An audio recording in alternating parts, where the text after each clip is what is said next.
All right.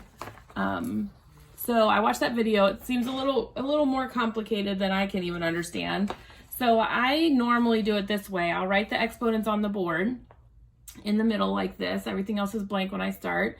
And we kind of start with where they're familiar. So normally it's like around here. 4 squared is 4 times 4. And we kind of go over that computation, get to 16. Then we kind of go down and talk about how it's multiplying it that number of times. Then we talk about how multiplication is the inverse operation to division. So as we talk about the inverse relationship, you can cover that a little bit, but not too much. Then we say, okay, so if I wanted to go from 6 4s, 4 to the 6th power, and I wanted to go back up to 4 to the 5th power, I have to use division because it's the inverse operation. So I would take 4 to the 6th power and divide it by 4. And then that would cancel out. Some of them have done this kind of thing in math. And then you would get to your 4 to the 5th.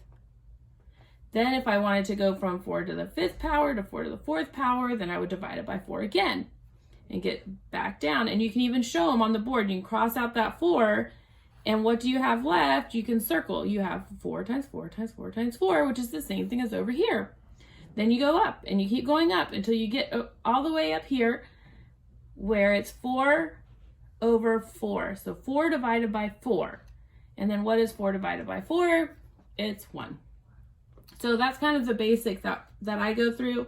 These other ways are just different ways to write the same equation. So every line has like 1, 2, 3, 4, 5 different ways to write the same equation. And then you don't have to fill in that part. That one's just kind of fun to see where that goes. Because then I think it goes to 4 to the quarter power, which nobody is going to use. So yeah, so hopefully maybe that's a little bit easier to explain. But I know when I first saw this, it was at a practicum, and I thought, oh my goodness, that is why, because nobody could tell me. It was very much just like accepted knowledge that 4 to the 0 power equals 1. Anything to the 0 power equals 1. So anyways, hope that helps.